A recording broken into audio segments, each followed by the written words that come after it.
My name is Emily Harper. I am 28 years old, and my life turned into a nightmare the moment my grandparents passed away. I never thought my own parents would try to kick me out on the street because I inherited $24 million. When I refused to give it to my family, my parents resorted to doing something so cruel it still makes me shiver when I think about it. Before I continue, tell me in the comments where you're watching from, and don't forget to hit like and subscribe if you've ever seen family greed tear people apart. Life with Grandma Mary and Grandpa Walter was the quiet center of my world. My parents liked to say I was independent, which was their kind way of describing how often they were gone: conferences, client dinners, fundraisers where the napkins had logos and the smiles had price tags. Mary and Walter never talked about independence. They just showed up. They were at the end of the driveway every weekday at 3:10, the blue pickup idling gently, the cab smelling like peppermint and sawdust. I would climb in and Grandma would press a warm paper bag into my hands. "Eat first, talk later," she'd say. Feelings are easier on a full stomach. Their house sat on the edge of town, a white farmhouse with a porch that curled around like a smile. In spring, lilacs leaned over the railing. In winter, Grandpa strung the same soft yellow lights he had used since the 80s. Nothing was fancy, everything was cared for. The kitchen was the heart. The table was nicked and burnished by years of elbows and homework and pies. I learned rhythms there: the slow confidence of a roux, the patience of bread, the discipline of leaving the kitchen cleaner than we found it. My parents measured life by achievements laid out in crisp bullet points. Mom spoke in calendar invites. Dad spoke in projections.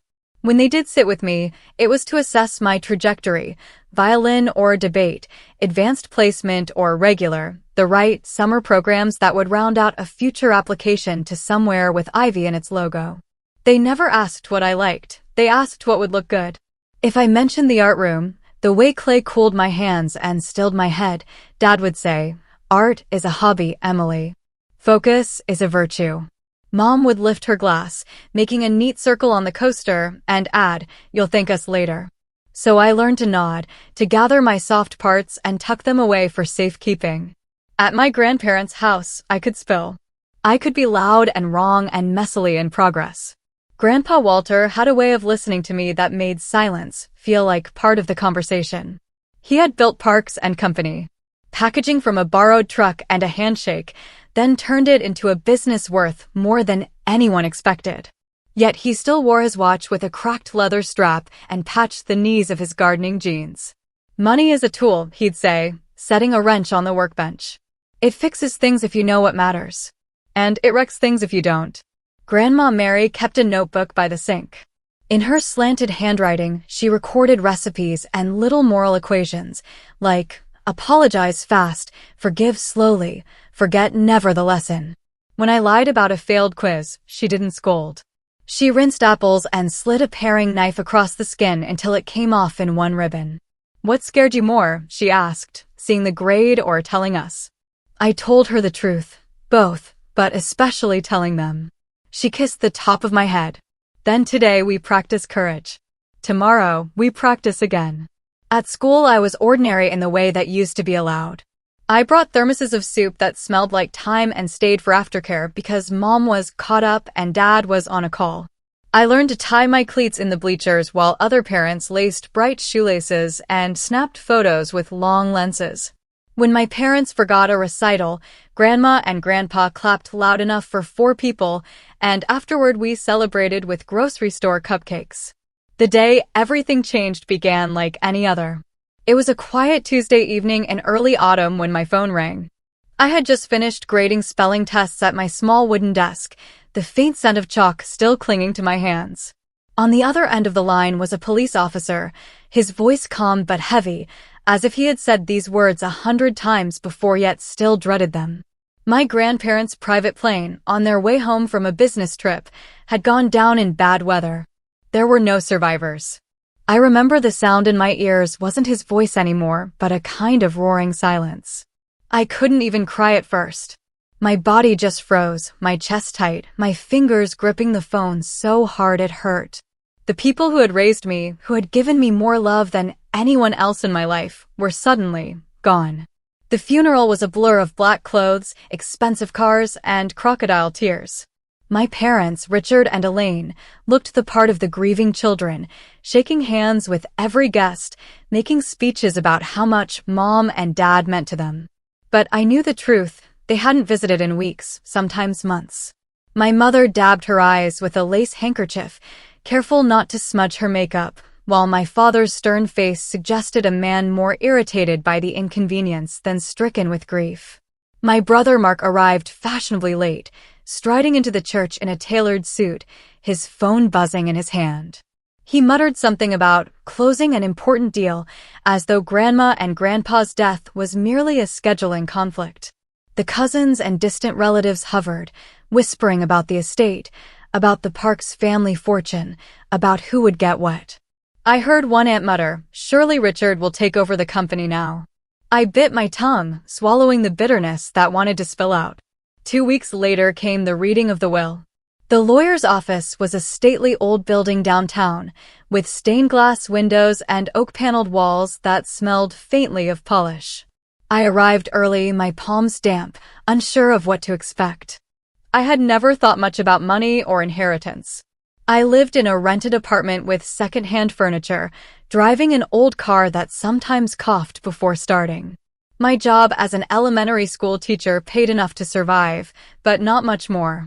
I never dreamed of wealth, it simply wasn't in my orbit. But it was in theirs. When my parents entered, they looked confident, almost smug. My father adjusted his silk tie, whispering something to my mother that made her lips curve into a satisfied smile. Mark trailed behind them, his cologne strong, his grin wide. He looked like a man arriving to collect a prize he had already decided was his. We all sat at a long mahogany table. The lawyer, Mr. Daniels, cleared his throat, his voice measured as he began. I, Walter Parks, and I, Mary Parks, being of sound mind, hereby declare this our last will and testament. The legal language went on for what felt like forever. My heart thudded against my ribs, each word dragging me further into dread. Finally, Mr. Daniels reached the part that mattered. To our beloved granddaughter, Emily Harper, we bequeath the entirety of our estate, including all real estate properties, business holdings, investments, and liquid assets, totaling approximately $24 million. The room fell utterly silent. At first, I thought I had misheard. 24 million? To me, my grandparents had owned a thriving logistics business, but they lived simply. They clipped coupons, drove modest cars, and lived in a house that felt warm but never ostentatious. I had never once thought of them as millionaires, even though I now realize they were many times over. My father's chair screeched against the floor as he leapt to his feet. His fist slammed down on the table. This is ridiculous. I am their son. The money should go to me. His voice echoed in the paneled room, filled with both outrage and entitlement. My mother leaned forward, her tone syrupy but laced with steel. Emily, darling, she cooed, you don't need all this. You're a school teacher. Be sensible. Share with your family. It's family money, not just yours. Mark smirked at me, shaking his head in disbelief. You can't even balance a checkbook. What are you going to do with all this? Buy crayons for your students. He gave a bitter laugh. This is insane. They should have left it to someone who knows business. I sat frozen, my breath shallow, as they unleashed their fury. I remembered the countless nights my grandparents had told me stories, reminded me that values mattered more than possessions, that character was worth more than wealth. They had chosen me, not because I asked for it, but because they trusted me. The lawyer raised a hand, calm but firm. Mr. Parks, Mrs. Harper, he said, addressing my parents, Walter and Mary were perfectly sound of mind. They made this decision deliberately. They made provisions for you during their lives. This was their final wish. But my father wasn't listening. He glared at me with a venom I had never seen before. You manipulated them, he spat. You took advantage of them in their old age. Don't think for a second this is fair. That money belongs to me. My mother's eyes narrowed, her lips curling into a cold smile. Emily, be a good girl, she said softly, sign a waiver, and put this whole misunderstanding behind us. We'll make sure you're taken care of. I wanted to shout, to fight back, but my throat closed. My parents had always found ways to make me feel small, insignificant, unworthy. My brother was the golden child, the pride of the family, the talented entrepreneur, though in truth every business he touched seemed to crumble into debt and lawsuits.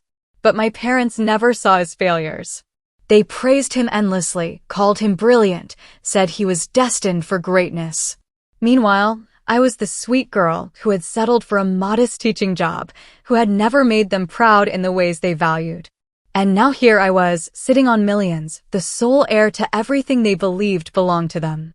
My parents whispered furiously to each other, their faces twisted in anger.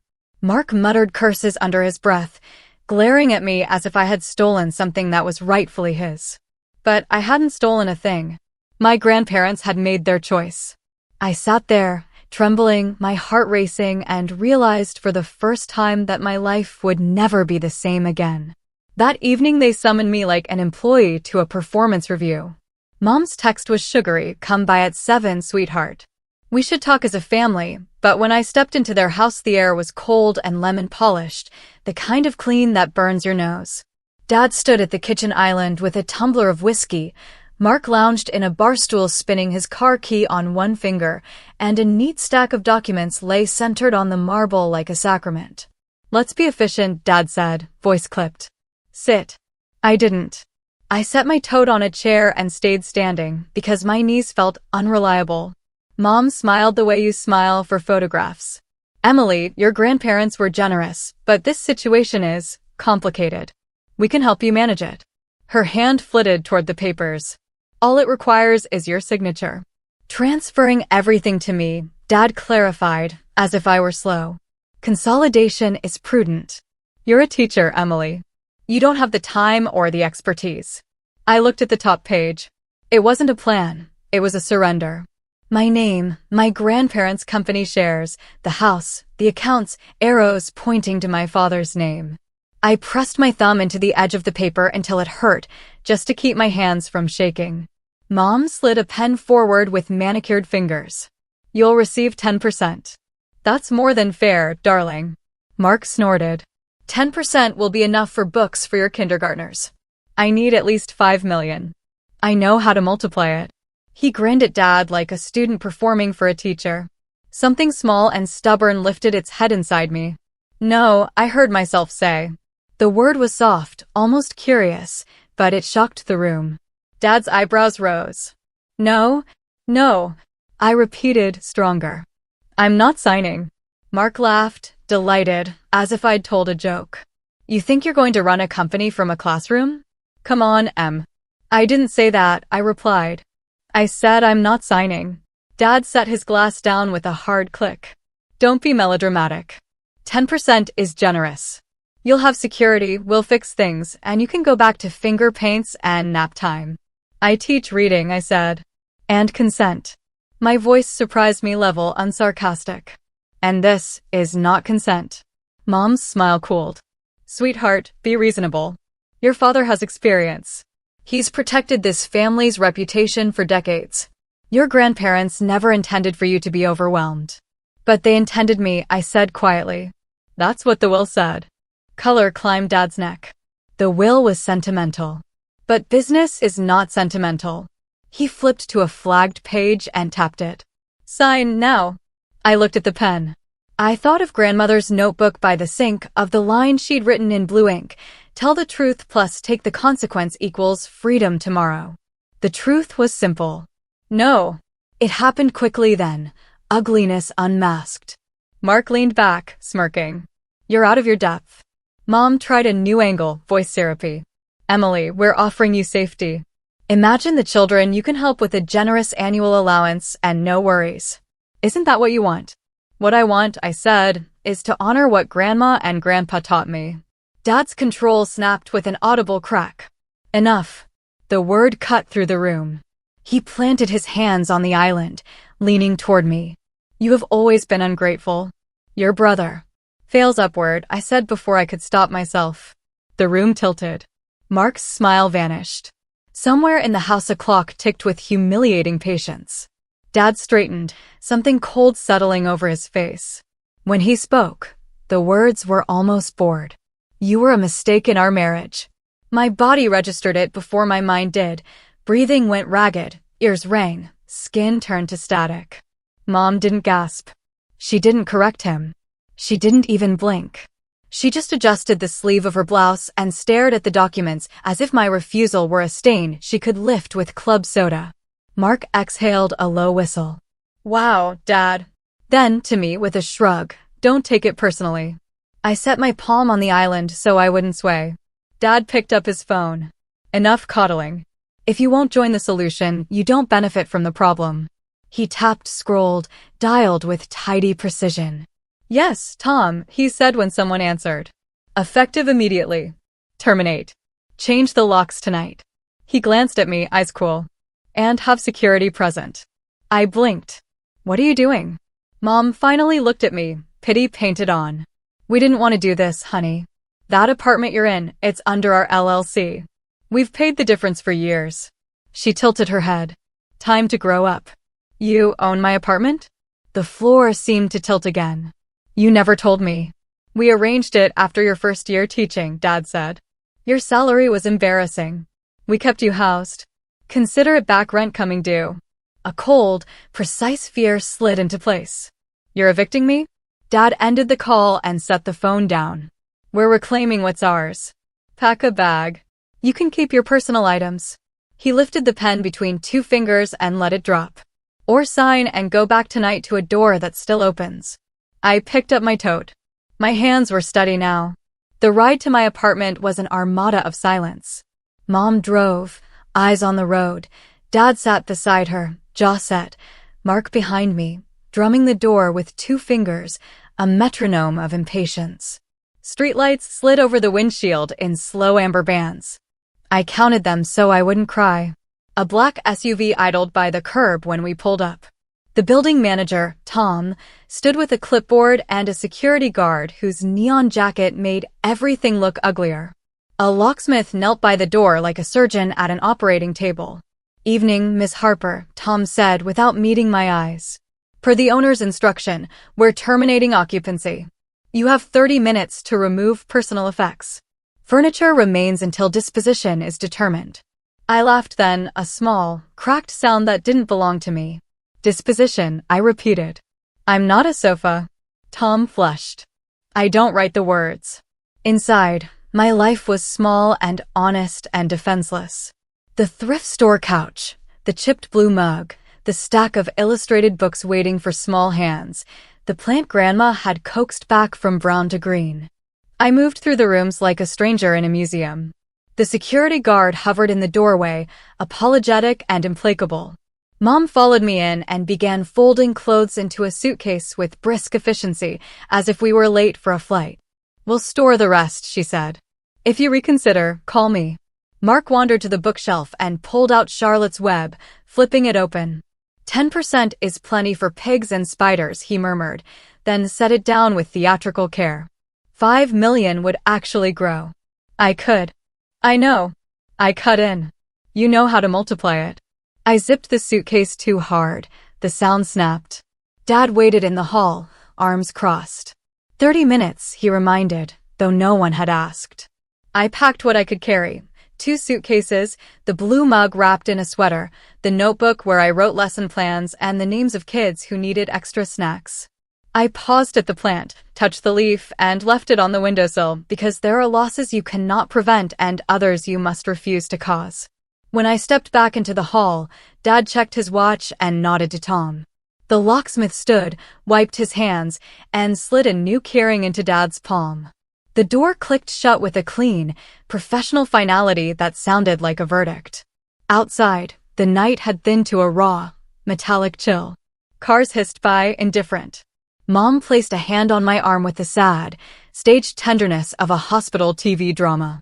You can still fix this, she whispered. Call tomorrow. Be a good girl. Mark lifted my second suitcase down the steps, set it on the sidewalk, and patted the handle like a dog he didn't want to keep. Sleep tight, Em, he said, stepping back. Text me when you come to your senses. Dad didn't speak. He just opened the SUV door, slid in, and waited while the others followed. The SUV pulled away. Its taillights smeared red across the wet street, and then were gone. I stood on the curb with 2 suitcases and a tote and a blue mug wrapped in a sweater, listening to the echo of my own no vibrating in my chest like a struck bell, terrifying, steady, real. Somewhere, a siren wailed and faded. I tightened my grip on the handles and stayed where I was, because leaving and holding ground felt, for once, like the same thing. I didn't realize how heavy 2 suitcases could be until I dragged them up the front steps of my grandparents' house in the dark. The porch light flipped on before I could reach for the key beneath the cracked ceramic frog. The door swung open and a slice of warm light fell across the boards like a welcome mat I hadn't earned. "Emily," a voice said, deep and careful. "Majida." I knew that voice. Miguel Ramirez, broad-shouldered, grayer at the temples, the same gentle eyes that used to crinkle when he brought me tangerines from his backyard after long days at the warehouse. He'd worked with Grandpa Walter since the early years and stayed long after he could have retired. He wrapped me in a hug that didn't try to fix anything and therefore helped. I heard he murmured into my hair, "I am so sorry. Come in." The house smelled like lemon oil and rosemary, as if Grandma had just wiped the table and clipped herbs. Nothing had moved, the bowl of river stones by the door, the quilt folded on the arm of the couch, the little brass bird that held the mail. My throat tightened.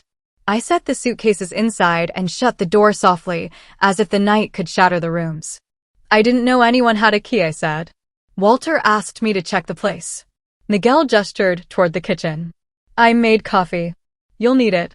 We sat at the table where Grandma taught me how to braid pie crusts, our hands curled around mugs. I told him about the will, the way my parents stared at me like I'd stolen something sacred and stupidly tried to carry it. I told him how, an hour ago, they'd changed the locks on a life I'd built with coupons and lesson plans and the stubborn belief that kindness was its own dividend. Miguel listened the way Grandpa used to, without interrupting the pain while it was still forming its shape.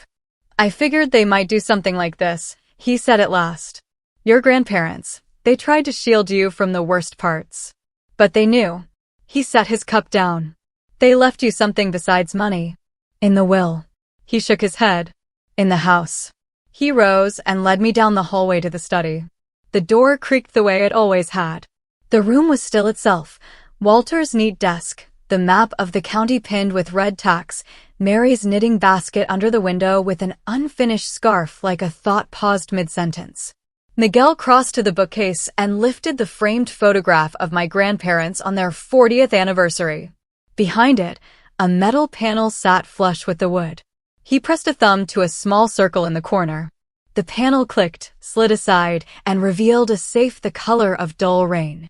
"I never knew," I whispered. "Mary made me swear not to say unless." He didn't finish. He touched the keypad, then stepped back. "You try. The code is yours." "Mine?" I asked. "Your first classroom number," he said, eyes kind. "She said you'd remember. Room 12. My fingers trembled as I entered the digits.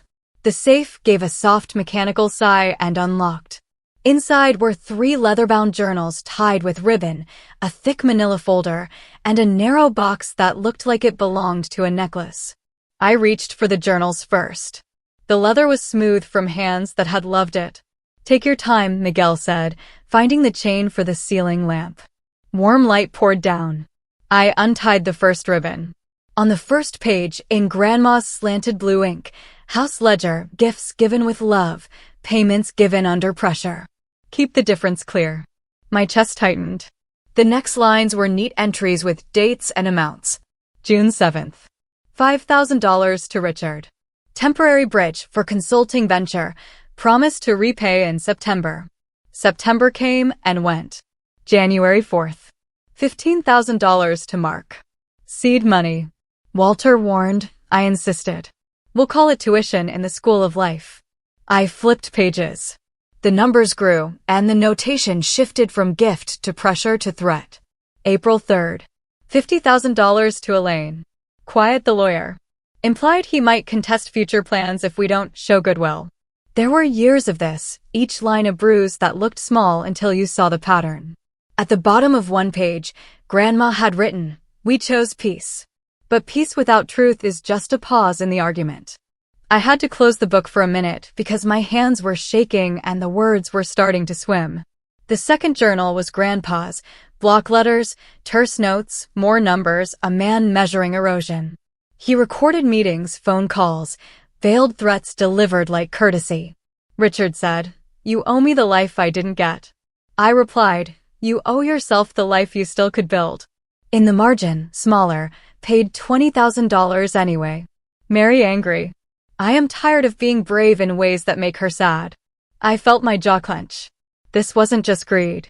It was a habit of gravity, a pull our family had lived under for years, my parents and others mining the tenderness they mocked. "Is there more?" I asked, cheeks hot. Miguel slid the manila folder toward me. "Letters," he said. "Copies of transfers. Notes they wrote when asking." I opened the folder. On top was a printed email from my father. "Mom, Dad urgent. Mark's opportunity window closes Friday. If you love your son, you'll wire $250,000 by noon. Don't make me choose between my parents and my child." Attached was wiring info. Below it, a sticky note in Grandma's hand. "Walter says wait. But I cannot bear the storm. Wired $100,000 with prayer." Next, there were IOUs from cousins I barely knew, a scribbled request from an uncle who needed short-term relief that had apparently stretched into years, and a note from Mark that read, "If you want me at Christmas, this is what it costs." I had to stand up and walk to the window. The yard glowed dull under the porch light, the rosemary hedges black silhouettes. I put my forehead to the glass and breathed. "They kept records," I said. "They knew someday someone would call them liars," Miguel answered softly. "And they wanted you to know the truth of what they carried." I turned back to the table. The third journal contained something else, stray recipes and little moral arithmetic problems, Grandma's voice braided with Grandpa's. Between a grocery list and a note about the birds at the feeder, a line that broke me open, "Emily thinks she is small. We have failed if she never learns her true size." They had underlined it twice. Miguel opened the narrow box. Inside was a flash drive and a folded piece of paper. He didn't touch the drive. He handed me the paper. "If you are reading this, it means we didn't get more time, mi Nina." Grandma had switched to Spanish, then back to English. "The drive is a backup of ledgers and letters. We kept copies of everything. We did not want to be bitter. We did want to be believed." I looked at Miguel. "How long have you known?" "Long enough," he said. "Long enough to take scans, to keep duplicates off-site. Walter asked me to be the boring friend who saves the receipts." A laugh escaped me, sharp and wet. Grandpa and his receipts. Miguel's mouth tugged up. He said paper is patient. It will wait for the day courage catches up. We spread the documents across the desk like a map of a country I didn't want to visit. Bank statements with neat annotations, deposit slips, marginal notes about conversations that left them shaking. I sat back down and pressed my palms flat to the wood. The room felt simultaneously smaller and more solid, as if the truth had weight and that weight steadied the floor. "What do I do with this?" I asked, not a rhetorical question. Miguel didn't rush his answer. "Tonight you sleep. Tomorrow you make a copy of everything. Then you decide who you are. The papers won't decide for you. They just keep the facts from being rewritten." His certainty didn't make anything easier. It made it possible. I gathered the journals as if they were fragile animals and placed them back in the safe. I tucked the flash drive into my pocket and felt its small, square reassurance against my palm. We returned the panel, the photograph, the room. Miguel locked the study door the way Walter had always done, with a turn and a lift and a quiet click that signaled things were where they belonged. "Stay here," he said, picking up one of my suitcases. "Mary made me fix the guest bed last week. She said it was for when someone needs a soft place without questions." "I think she meant you." My eyes burned. We climbed the stairs. The guest room smelled faintly of lavender and starch. On the nightstand sat one of Grandma's notebooks, the first page blank except for a single sentence in her hand. "Begin anywhere. The important part is that you begin." I traced the words with a fingertip. Miguel paused in the doorway. I'll be in the truck out front for a while, he said. Just in case. Call if you need. When the house was quiet, I set the mug on the dresser and opened the window a few inches. Cool air crept in, carrying the night sounds I had grown up with: the scrape of a branch against the gutter, a distant train, the small, persistent choir of crickets. I slipped the flash drive under the pillow like a talisman and lay down fully clothed. My body felt bruised from the day, but underneath the ache, something steadier hummed. They had known.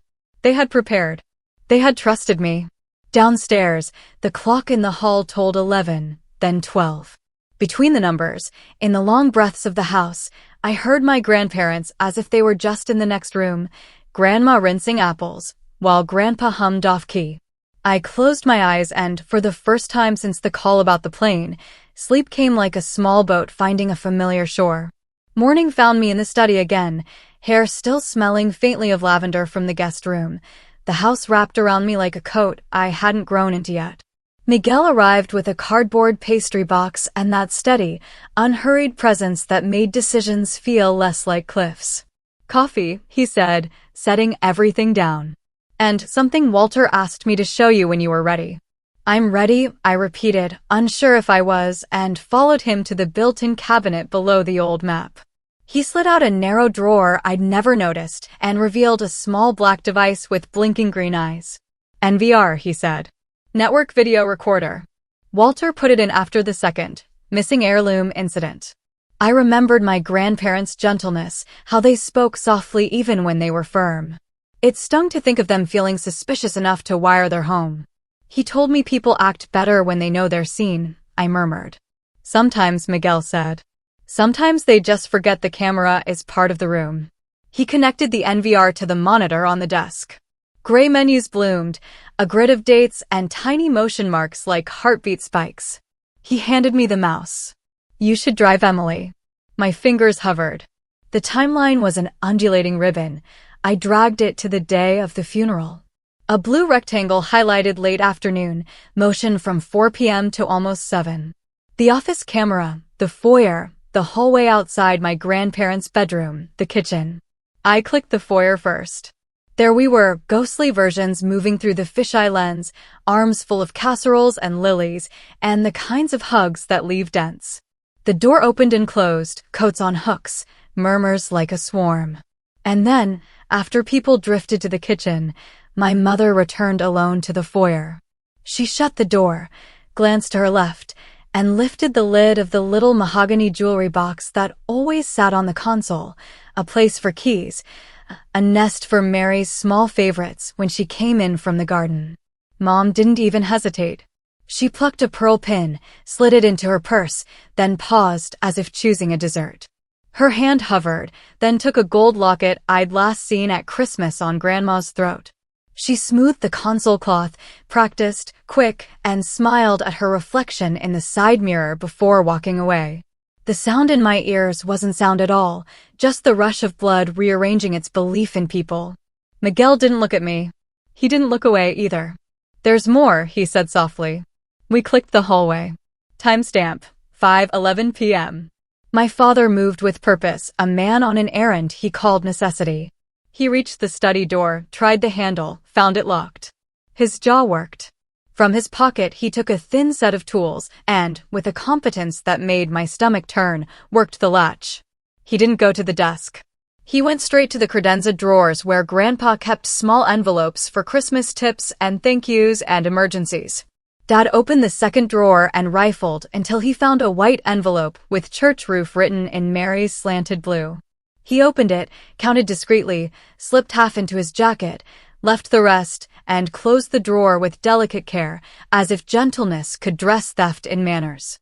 I felt something brittle in me crack. He eulogized generosity an hour before that, I whispered.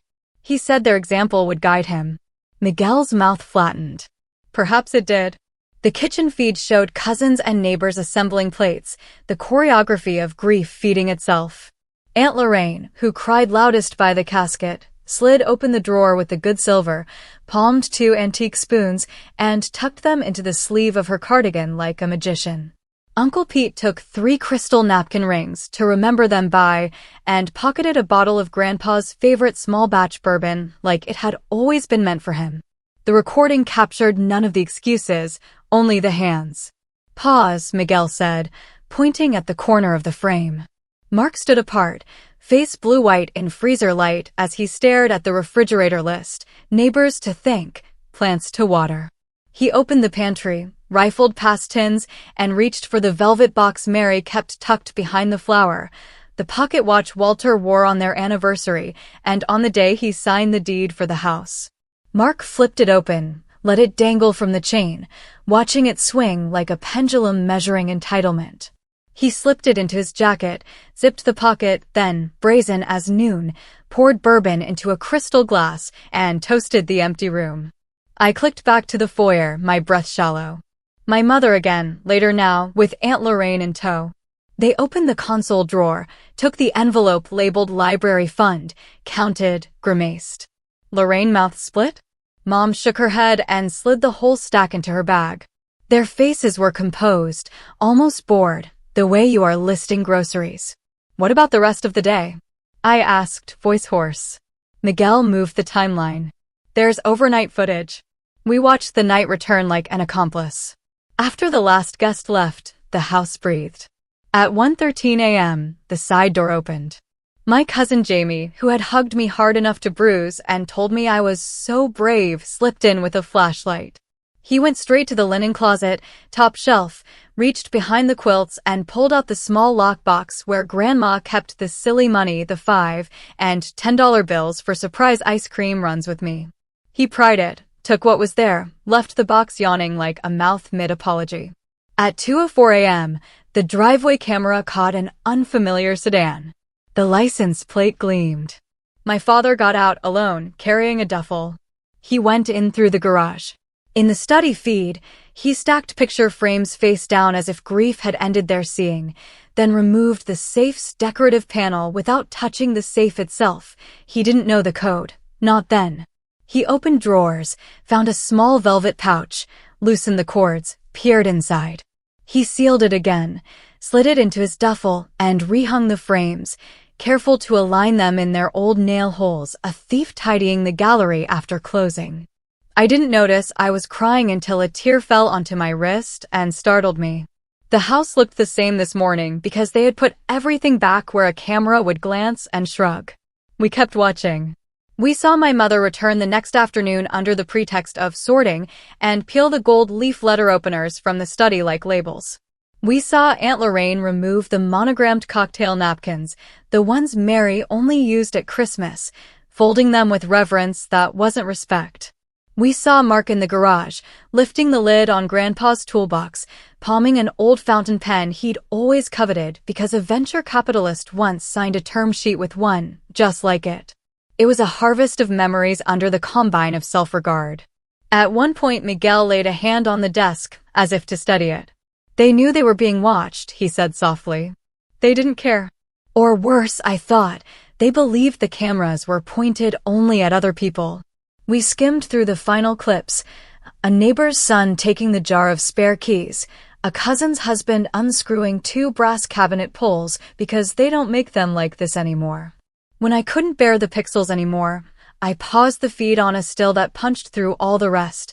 My mother in Grandma's cardigan, the one with the missing button, standing in the kitchen doorway and looking at herself in the dark window like it was a mirror. The diamond studs sparkled. Behind her reflection, faint as breath, the house waited to be worthy of better. I printed stills.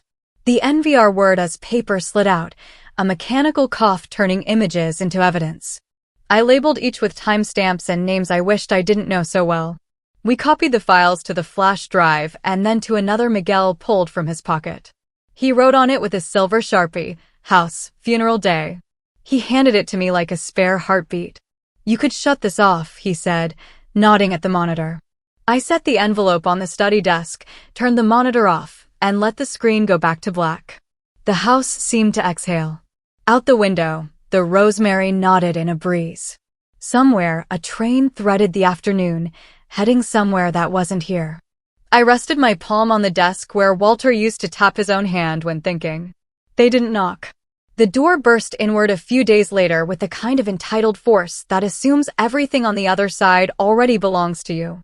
My father strode first, jaw like a verdict. My mother glided behind him in a blazer the color of apology. Mark came last, smiling the smile he used on investors he planned to impress and abandon. "This ends now," Dad announced, as if he were calling a meeting to order in a room that was his. "You will return the money to the family." I stood in the living room between the lemon-polished piano and the portrait of my grandparents in better weather. Miguel was at my shoulder. "Good afternoon," he said, mild as tea. My mother's voice softened into her favorite weapon. "Emily, no one is here to fight. We're here to collect what's rightfully ours and spare you a very public embarrassment." She opened her palm, ready to receive something heavy without lifting it. "Just sign it, and this can be over in minutes." 5 million wired tonight, Mark added, already haggling with a future that did not exist. "That's the floor. Dad needs operational control. The board will expect continuity, and I can double the rest by Q4. Don't make us escalate this." "I'm glad you brought up escalation," I said, and stepped aside.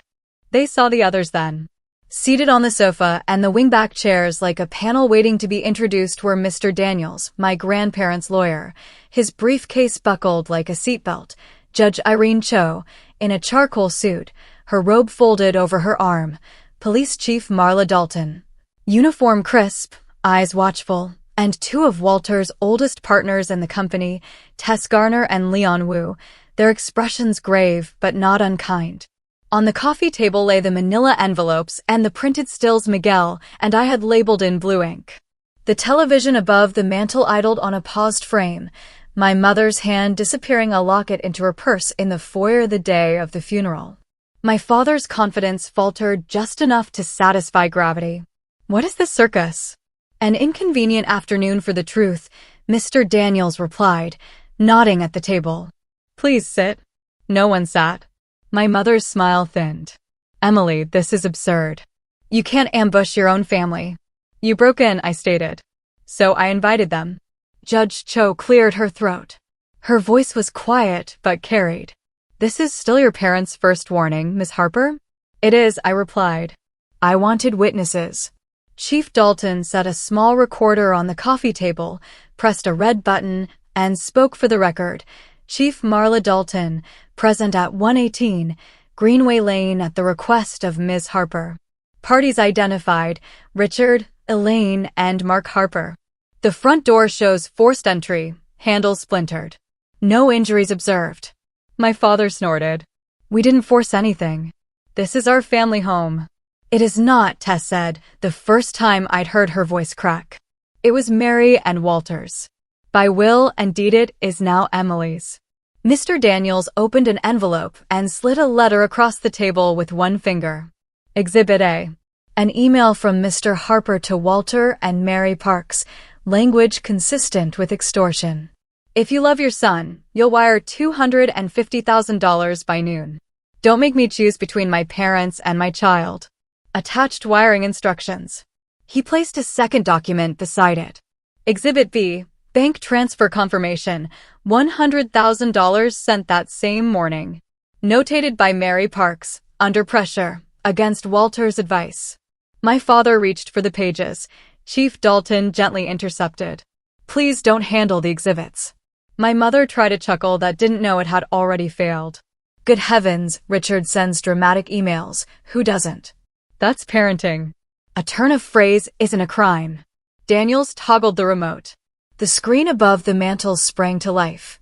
The foyer appeared, wide and fish-eyed, the console table familiar as breath. We watched my mother enter alone, lift the lid of the mahogany box, remove the pearl pin and the locket, and drop both into her purse with the ease of someone who had rehearsed. He paused. Exhibit C. Video footage from the residence cameras time-stamped 2 hours after the funeral. Chain of custody maintained. Source preserved.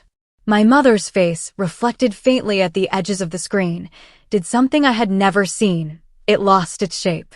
"I was safeguarding sentimental items," she said, almost convincingly. "We couldn't leave valuables in an empty house." "Then why," Miguel asked softly, "didn't you tell Emily? Why didn't you log them?" Why are the studs in your ears right now the ones Mary wore on her 50th? Her hand rose to her earlobe, involuntary as flinching. The diamond flashed like a laugh. Mark stepped forward, swagger returning. Videos can be edited. You've got no context. What you have is a hurt girl trying to punish her parents with courtroom theater.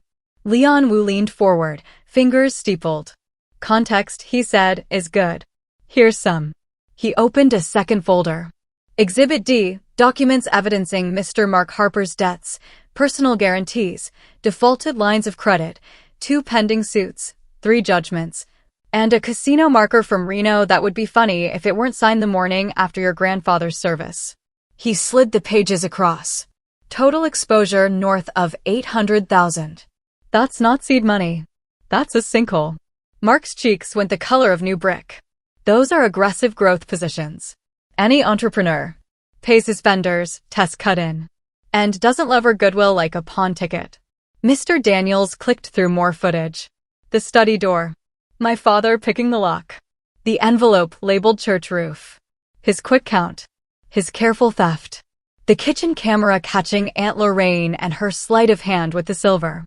The garage with Mark lifting the pocket watch, swinging it like a metronome keeping time for his self-regard. Each clip was a small blade laid beside a larger one until the table looked like intention. This is slander, my father said, voice strangled. You're making us look like the people you were when you thought no one was looking, Judge Cho said. Mr. Harper, you are not under arrest today. You are, however, under observation. Choose your words carefully. My mother turned to me, eyes glassy with the performance of pain. Emily, and this. You think you're strong, but you're being used. These outsiders are filling your head with poison. Your grandparents would be horrified. I think I interrupted, studying on the memory of Mary's handwriting. They knew exactly what today would look like. Chief Dalton cleared her throat again. For the record, the department has received a list of items reported missing from the residence and supporting video evidence. We will be arranging voluntary returns. Failure to comply will result in charges. Charges, my father repeated as if the word tasted cheap. Against whom? Whomever the evidence touches, she said. Including you. Mark laughed, desperate. You can't charge a family with stealing from itself. Legally, Daniels said, we can. And morally, we must. My father's gaze slid to Walter's portrait, and then away, as if he'd been caught borrowing a coat that never fit him. This is a sham, he declared, and tried to take a step toward the table. Chief Dalton's hand lifted slightly, no threat, just a line drawn in air. Father stopped.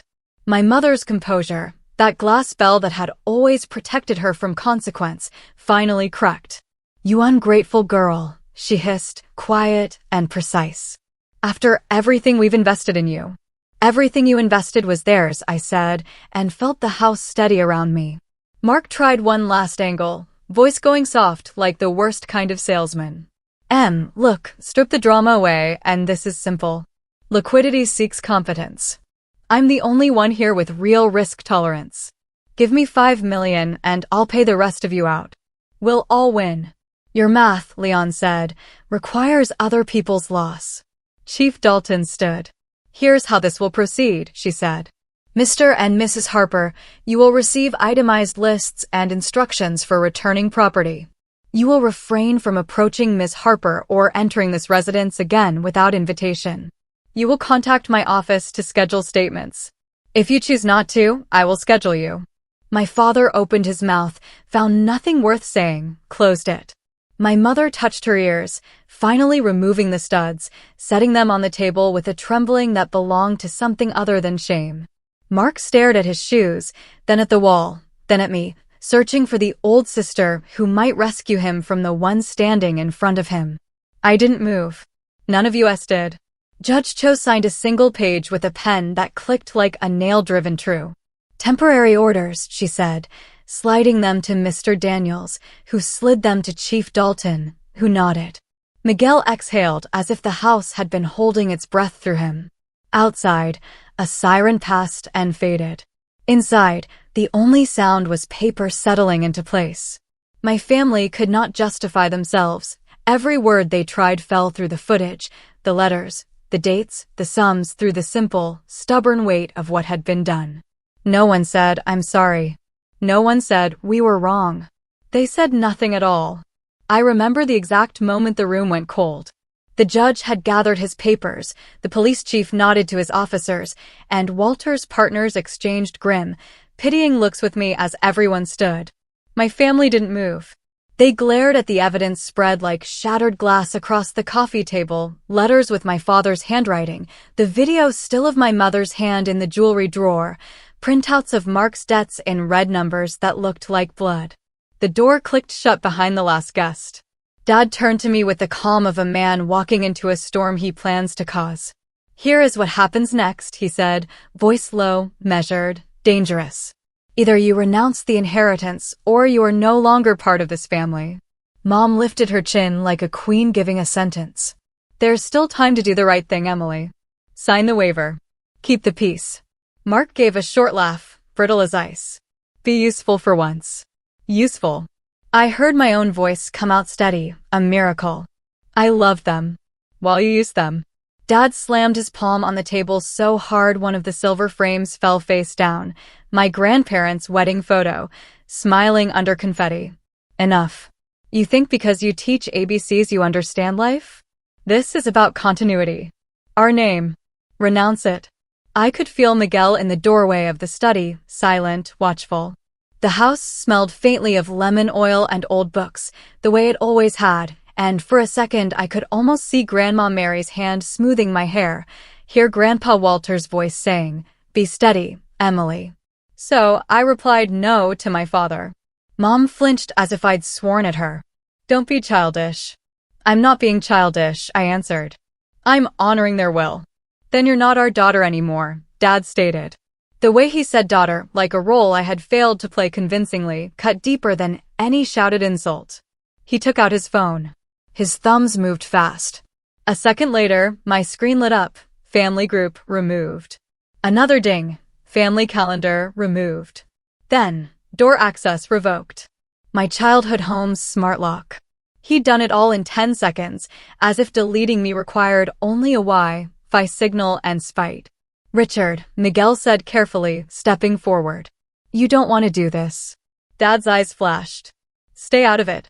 You're just the help." Miguel's joy tightened. He wasn't paid. He was the kind of friend who shows up when casseroles stop coming. But I knew better than to argue that with a man who could look at a life vest and call it dead weight.